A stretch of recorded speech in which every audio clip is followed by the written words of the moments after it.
Todo mundo já ouviu falar que a vizinha usa uma pílula diferente da sua, que fulana colocou um DIU, que alguém engravidou usando um método contraceptivo. Como a gente faz para escolher esses métodos? Fica com a gente. Olá, bem-vindas! A gente está começando então mais um episódio do podcast Estrogênicas. E hoje a gente vai falar sobre métodos contraceptivos. Maravilhoso.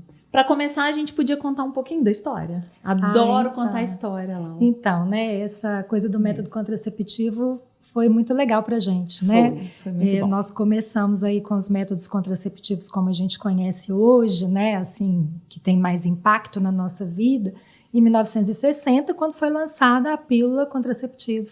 Né? Quando queimou o sutiã e apareceu a pílula. Adoro essa história. Isso, e a pílula contraceptiva, né? A pílula de hormônio anticoncepcional, que hoje a gente vê tanta gente demonizando, foi tão importante para a gente estar aqui hoje. Né? Sim. Nós duas médicas, tanta gente trabalhando, tantas mulheres coordenando grandes empresas, só por causa disso a gente saiu de casa, ganhou autonomia e foi cuidar da nossa vida fora de casa. Ela deu uma liberdade de planejamento para a mulher, exatamente. Não é? Exatamente. É isso.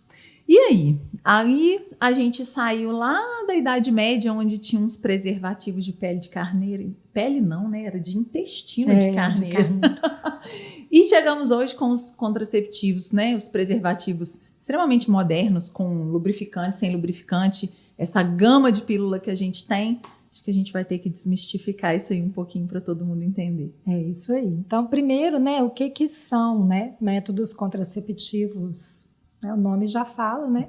São métodos que a gente vai utilizar, são medicamentos ou dispositivos que a gente vai utilizar para controlar a nossa concepção, para controlar, para evitar a gravidez. Então, esse é o primeiro objetivo dos métodos. Mas a gente tem muitos outros objetivos junto desses métodos, não só evitar a gravidez, mas a gente tem muitos outros benefícios associados. Exatamente. Né? E aí a gente vai ter uma gama de medicamentos e dispositivos, como você falou, que são cada um com o seu mecanismo de ação, né, o seu jeitinho de impedir a contracepção, e também com uma ação a mais, uma ação adicional de qualidade de vida, né? Exato. Né? E aí é por isso que é tão importante a gente saber escolher. Isso. Então a gente podia começar falando, né, os tipos que a gente tem, né? Isso. A gente tem muito método, né? Muita opção de contracepção.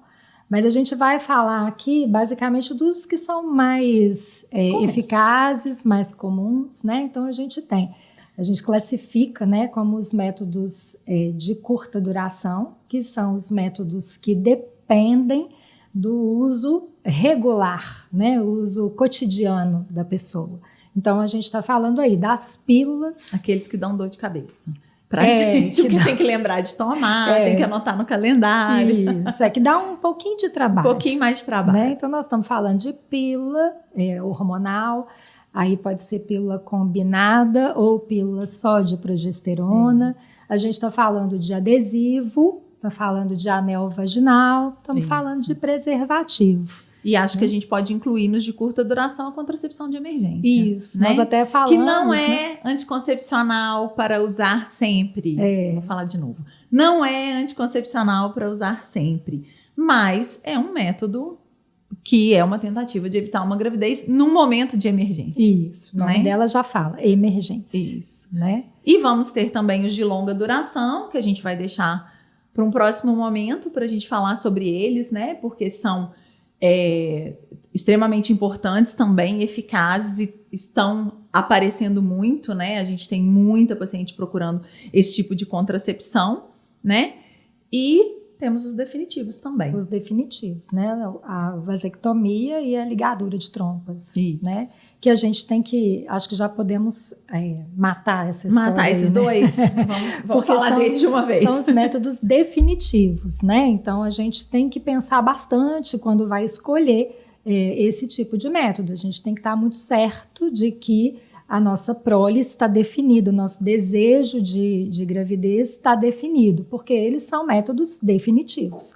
Então, a vasectomia é o método de contracepção masculina, né?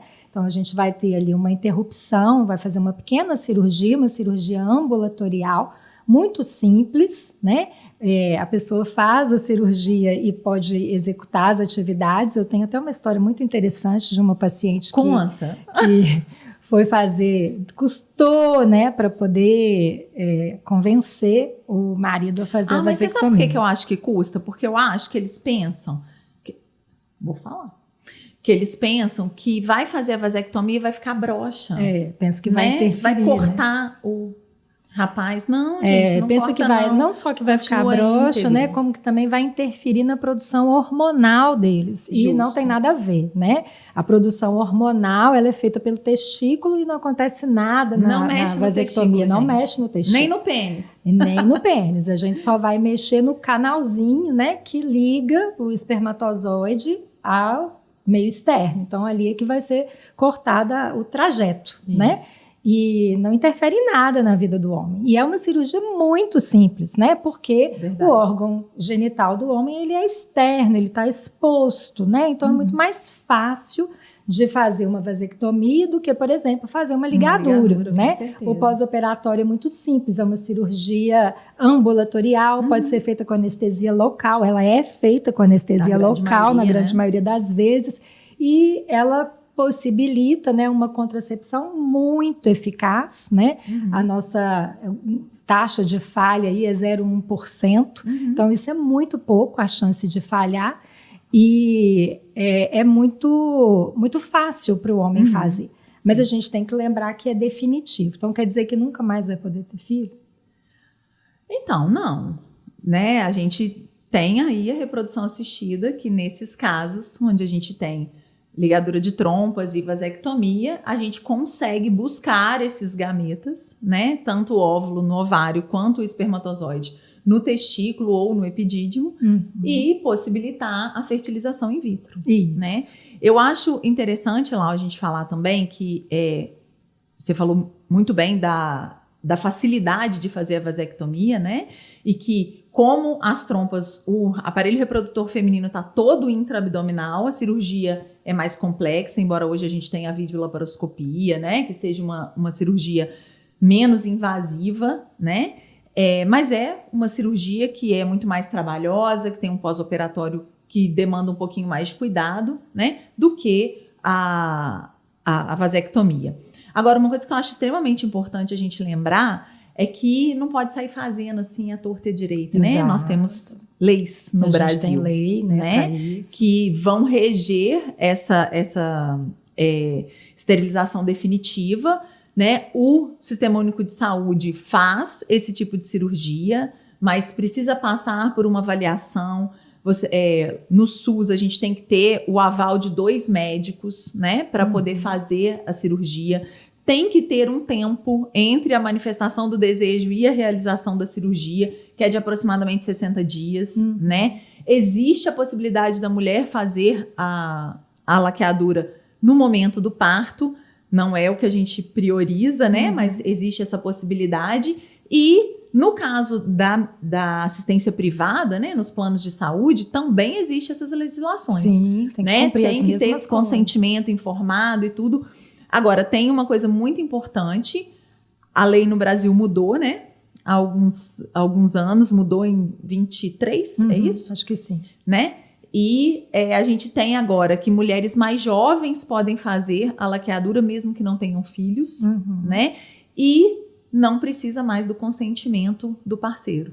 Pensa fazer, bem, né? Até outro dia. Precisava disso. Né? Tanta modernidade, é tão incrível isso, né? Incrível. Você pensar que precisava do consentimento do parceiro para fazer um procedimento no seu corpo. Muito, né? Assim, e há tão pouco tempo, né? Meio atrasado. Mas aí, assim, só para a gente lembrar, né? Você falou muito bem isso, porque a gente tem muitas histórias de consultório de pessoas que resolveram fazer a vasectomia ou a ligadura no momento assim, né? Logo no momento do parto, ali no momento de daquela situação ali do puerpério, aquele desespero com uma criança, aquilo tudo que a gente sempre fala aqui no nosso podcast. E as pessoas, depois elas mudam, né? A vida muda, às vezes você muda de relacionamento, e aí tem o arrependimento. Então, a gente sempre, né, quando vai conversar com o paciente que está escolhendo um método que é definitivo, a gente tem que fazer essas reflexões, né? Porque depois é possível, né, engravidar, mas tem sempre que recorrer a um tratamento de reprodução assistida, né? Então, não é natural. A gente até tem as cirurgias de reversão, tanto de vasectomia quanto de ligadura, né? Mas as taxas de reversão, de sucesso na reversão, elas estão relacionadas com o tempo que foi feita a cirurgia, estão relacionadas com a idade das pessoas naquele momento. Então, é mais difícil, né? A gente não pode fazer, eu vou fazer essa cirurgia contando que depois, se eu arrepender, tá tudo certo. Não é bem assim, né? Então, o próprio método fala, né? Definitivo, né? Esterilização definitiva, né? Que é bem pesado.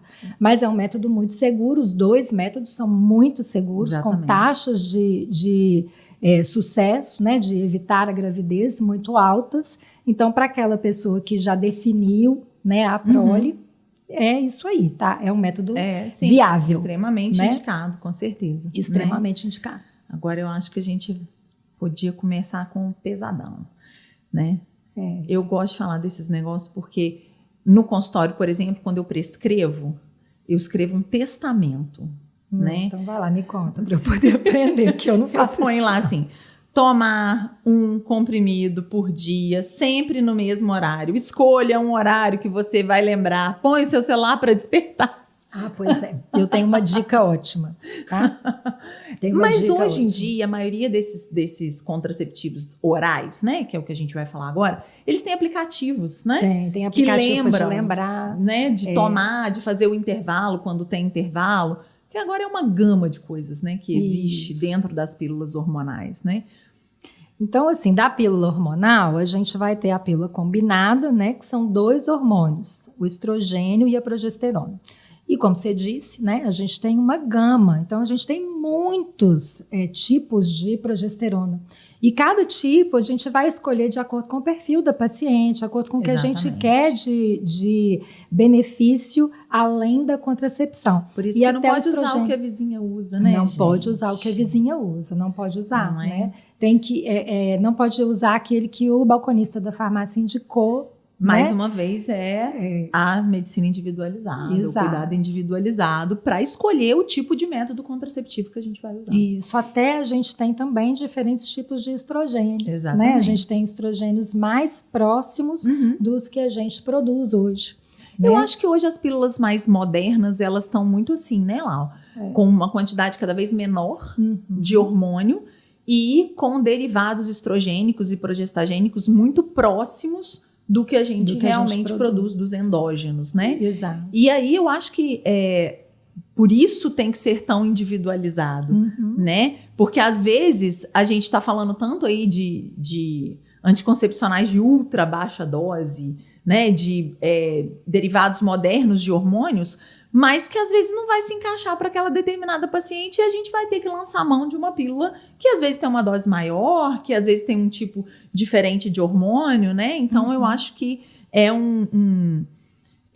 uma assistência individualizada, como a gente fala, não só para a reprodução, como a gente fala muito que é a reprodução individualizada, mas acho que a ginecologia também. Sim, né? claro. Tem que estar sempre individualizando, né? Claro. E assim, tanto na pílula, né? A gente fala muito da pílula porque a brasileira, ela gosta muito de pílula. É verdade. Né? A brasileira, ela gosta muito. Tá tendo uma pequena mudança, mas ela gosta muito de usar a pílula e ela gosta muito da pílula combinada, porque ela gosta de menstruar e saber que, eu tô menstruada, então eu não engravidei. Aqui, gente, o efeito, né, o mecanismo de ação desses métodos é evitar a ovulação, né? Então, é muito alta a chance de sucesso, né? A taxa de falha é muito baixa. a gente evita com os hormônios, a gente faz um bloqueio do sistema ovulatório da paciente, a paciente não ovula.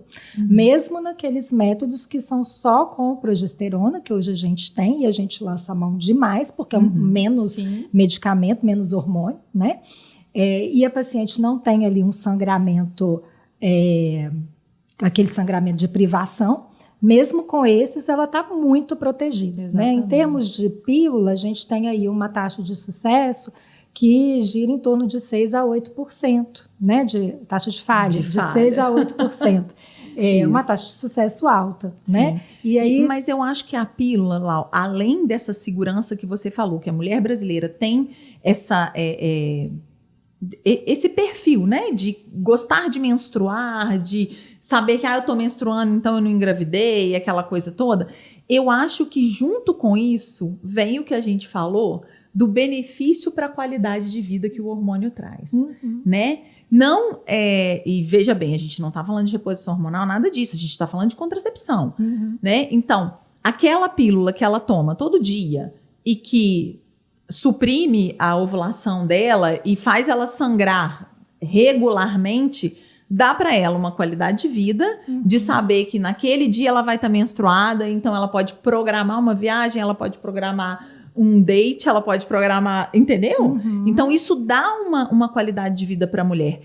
E junto com isso, a gente associa os benefícios que a gente falou, como diminuição de cólica para aquelas mulheres que têm uma dismenorreia muito intensa, diminuição de fluxo menstrual, né? A gente tem contraceptivos que têm progestínicos que melhoram a pele, melhoram o cabelo. Então, eu acho que isso tudo vem como benefício adicional da pílula, né? E elas são também, né? A pílula também é escolha para tratamento de doenças como endometriose e síndrome de ovário policístico, né? A gente lança mão desse tipo de medicamento também para tratamento, além da contracepção, fazer o tratamento dessas doenças, com certeza. Então vale a pena demais pensar nisso. E eu acho que assim, dá uma maleabilidade para a mulher, porque hoje em dia, com essas pílulas de menor dose, a gente consegue menstruar ou não. Né? Então, eu vou fazer uma viagem, eu posso emendar a cartela? Eu posso, né? Lembrando, gente, que isso tudo tem que ser muito bem orientado, né? Você precisa conversar com o seu ginecologista e perguntar para ele se você pode fazer isso, se o tipo de pílula que você usa é pertinente para fazer isso, não pode sair fazendo as coisas da cabeça, né? Exato. E assim, uma coisa que a gente está falando muito pílula, né? Mas a gente tem um método que é o adesivo, que também é como se fosse uma pílula, então muitas vezes a gente escolheu que aquela paciente precisa de um método hormonal.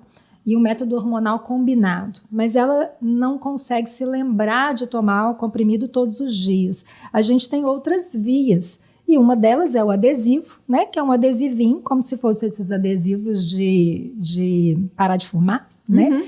E ela coloca na pele, é um quadradinho, ela coloca na pele e ele vai liberando a medicação via transdérmica, que é muito legal e assim, é uma vez por semana que troca o adesivo, então é melhor para aquela paciente que não lembra bem. E ele tá ali, você tá vendo o adesivo, você coloca num lugar que não fica exposto, ou se você quiser, bota no lugar que fica exposto, mas você tá vendo ele, então você lembra de fazer a troca.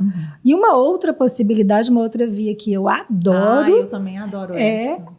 O anel vaginal. Eu acho o anel vaginal sensacional. Primeiro, porque é um método que você coloca 21 dias depois que você vai pensar em fazer a troca. Não atrapalha. Não atrapalha a relação sexual. Isso é importante de falar. Muito importante. Porque às vezes a pessoa acha que vai atrapalhar. Eu acho que é uma das preocupações maiores das mulheres que querem usar o anel vaginal. Porque é um anel de silicone, né? É um anel de silicone extremamente maleável. E, gente, eu falo que é igual absorvente interno, né? A hora que você acostuma é quando você não sente que tá com ele. O anel é a mesma coisa. Se você tá sentindo, ele tá no lugar errado. Exatamente. Né? E é fantástico, fantástico. E é outra coisa muito legal do anel, é a paciente aprender sobre seu corpo, ela Sim. se tocar, porque ela tem que colocar o anel dentro da vagina, né? E tem que tirar também. E tem que tirar, então ela tem que manipular os genitais, que é outra coisa que a gente tem muito tabu, né, com isso. Tem muito tabu de manipular os próprios genitais, de olhar o genital, né? Então o anel, ele também faz essa educação sexual, exatamente. né? E isso é muito bacana. E uma coisa que já aconteceu comigo no consultório, a paciente fala, mas eu vou colocar esse anel e meu parceiro vai sentir. Não sente. Então faz um teste. Se você for colocar o anel, não conta para ele. Coloca o anel e não conta. Porque não pode falar. E aí depois porque você tira e mostra para ele. Né? Depois você tira e mostra. Tava aqui, ó, você nem viu. E isso também é outra coisa legal. E se o anel sair durante a relação, eu tenho que parar tudo para colocar ele de novo? Não, ele saiu, você coloca ele lá, termina a sua brincadeira. Depois que terminou, você põe ele de novo, não tem problema nenhum. Agora, não pode ficar tirando para poder ter relação, né? Exato. A gente, só se por acaso ele sair. Então, é um método muito legal, muito confortável, com uma dose muito baixa de hormônios. E que vai dar todos os benefícios da pílula oral. Benefícios para a pele, para cólica, para regularização de ciclo, a mesma coisa. Então, são opções para essas mulheres que têm dificuldade aí de lembrar. E eu acho fantástico. Acho que a gente pode incluir os injetáveis mensais. Também, esqueci de falar disso, né? Nesses coisas, porque eu acho que isso é uma via de administração muito procurada por mulheres jovens, né? Que, principalmente assim, adolescentes, né? Embora eu acho que... não vamos entrar nessa discussão, mas eu acho que hoje está tendo entre aspas, uma banalização da contracepção para a adolescência, né? Acho que isso precisa ser uma coisa melhor estruturada e melhor indicada, né? Mas eu acho que os contraceptivos mensais, os injetáveis, eles também são extremamente confortáveis, né? Embora você vá tomar uma injeção uma vez por mês, né? Mas é uma vez por mês.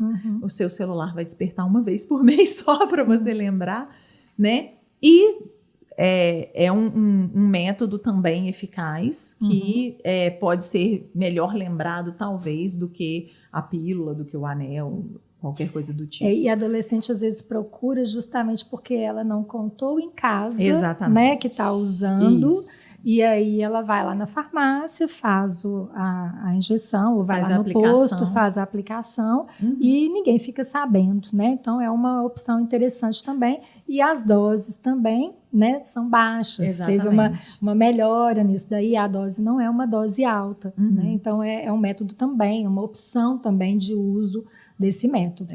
E a pílula de progesterona, que a gente falou rapidamente, né? Ela é de uso contínuo. É de uso contínuo, que não tem intervalo, né? Vai ser só progesterona, também vai bloquear a ovulação. Ela tem, às vezes, um pouquinho mais, aí a gente já começa a falar de efeitos, né, adversos, né? Se eu entrar nessa seara agora, que eu acho que é uma coisa que ainda gera muitos mitos, né, nas mulheres. Para começar, eu acho que a gente tinha que falar de libido. Mas só termina o sangramento, né, do método da progesterona, para não perder esse fio. Isso, a paciente que está em uso do método só de progesterona, ela não tem, apesar dela estar usando um método muito seguro, com uma dose muito baixa de hormônio, com apenas um hormônio dos dois que, comparativamente com os dois da pílula combinada, ela pode ter sangramentos não programados, principalmente no início do uso, né? Ela, no início do uso, da adaptação, do período de adaptação, ela pode ter ali um ciclo irregular, com sangramentos irregulares. Mas com o tempo de uso, a gente tem uma coisa que a mulher adora, ela vem adorando, né? Porque a gente falou que a brasileira gosta de menstruar, mas quem vai aprendendo que ficar sem menstruar é bom, ela pode chegar até ficar sem menstruar. E quando você fica sem menstruar, você descobre outro mundo. Você descobre um outro universo, assim, paralelo, que é muito legal. Além da economia, né? De parar de comprar absorvente, né? Vou fazer uma pergunta Mas quando a gente for falar de método de longa duração, a gente vai falar um pouquinho mais disso. Os coletores menstruais. Então, né? É uma opção. Porque né? eu acho que pode ser uma dúvida para as mulheres que optarem pelo anel. Sim. Né? Eles não competem. Não competem. Né? Eles convivem muito bem dentro do canal vaginal e faz cada um a sua função. Na verdade, assim, na hora que a gente está sangrando, geralmente a gente está no intervalo. No intervalo, né? Mas existem... Se você tiver um escape e quiser usar, porque hoje existem aqueles discos vaginais também, né? Se quiser usar o disco. Menorzinho também pode, sem problema. Se está naquele próximo momento que você está adaptando com o método, né? E ele ainda está tendo algum... E eu acho que pode ser uma dúvida, né? Muito bom. E aí, você estava falando da libido, né? Vamos lá, falar da libido. Existe uma história aí de que quem toma pílula perde libido. Não existe? Existe. Mas a gente não vê. Eu gosto que a Lau faz uma cara de, meu Deus do céu. Porque tem tanta coisa, né? A libido da mulher é um negócio tão multi, né? E a gente botar a culpa assim, porque eu comecei a usar a pílula. Eu acho que não é por aí, né? Não pode ter um responsável só. Né? Eu acho que é um fator, assim. A gente não pode negar que existem mulheres que sim, podem apresentar uma diminuição por causa do uso do hormônio. É muito pequena essa frequência, né? De mulheres que usam pílula e apresentam baixa de libido, mas pode acontecer. Mas eu acho que isso tem que ser um diagnóstico de exclusão, né, Lau? Exato. Pesquisar, né, se existe alguma outra causa da perda de libido, para depois a gente realmente falar assim, olha, então vamos tirar a sua pílula para ver. Vamos tentar trocar os medicamentos para ver se melhora isso, para aquela que quer continuar utilizando. Exatamente, né? Porque a gente tem algumas combinações que mexem menos ou que, né, não vão interferir. O que a gente vê na literatura é que não tem interferência. Né? O que os trabalhos falam isso quando a gente vai ler a literatura, ler os trabalhos, que não tem interferência nenhuma. Mas a gente vê no consultório algumas pacientes que, eu troquei e melhorou. Às vezes não era o método, mas melhorou. Então a gente também tem que considerar isso. A gente não pode desconsiderar sempre, respeitar a informação que a paciente traz, dá né? pra gente, sem dúvida. Outra coisa que as pessoas falam muito, né, que está muito na moda, né? Eu vou usar uma pílula combinada ou uma pílula só de progesterona, vou usar hormônio e vai me atrapalhar a ganhar massa muscular. Isso é verdade. Tem que tirar o hormônio para ganhar massa, não é verdade. Isso, né, não é verdade, né, gente? Para nós mulheres, ganharmos massa muscular, a coisa Nem a pílula traz ganho de peso, né? Exato. Então, você tem que... Eu costumo brincar no consultório assim, que a paciente fala assim, nossa, mas eu comecei a tomar essa pílula, eu engordei demais. Mas a dieta dela, ela não olhou não, né? Porque a gente tem essa tendência, né? Exatamente. A gente quer achar sempre um responsável pela coisa que a gente está sentindo, né? Então, ou é a pílula, ou é o medicamento que está usando para espinha, sei lá, ou é sempre um culpado, nunca sou eu que estou abrindo a geladeira sem parar, uma né? Coca-Cola, que não estou fazendo atividade física, sempre, né? E assim, ganho de peso é uma coisa que acontece com o passar dos anos, se a gente não tomar uma atitude. Com certeza. Ela vai acontecer com, sem ou apesar. Se a gente não tomar uma atitude frente a isso, é natural da nossa espécie, com o passar dos anos, ganhar peso. Não só da nossa espécie, né? Outras espécies também. É natural do envelhecimento o ganho de peso. Né? Então, não é a pílula. Né? E hoje, com essas doses ultra baixas que a gente tem, aí menos ainda. Com certeza. Né? E assim, acho que a gente falou, né, de humor, que às vezes as pacientes também queixam, né, uma mudança de humor. Tem muitas que se sentem muito melhores com o uso da pílula. Né? Por causa do estrogênio, e por causa também da questão vou engravidar, exatamente. Eu estou segura, eu estou me sentindo segura. Exatamente, é isso mesmo. E a gente vai pensar muito nisso. É a tal liberdade do planejamento. A liberdade de planejar. E aí, outra coisa que outro né, mito hoje em dia, né? Não vou usar essa bomba de hormônios. Eu odeio quando a pessoa fala isso, né? Mas a gente escuta muito, não, porque pílula é uma bomba de hormônio, né? E não é uma bomba de hormônio. E as pessoas têm uma coisa, né, com a questão da trombose, né? Por isso que a gente tem os tais critérios de elegibilidade dos contraceptivos hormonais, né? A gente não vai ficar falando de todos aqui, mas são critérios que a gente obedece na hora de prescrever, né? E aí, se essa paciente tem uma história pessoal de trombose ou uma história familiar de trombose, a gente tem que ter um pouquinho mais de cuidado, mas também não é, né?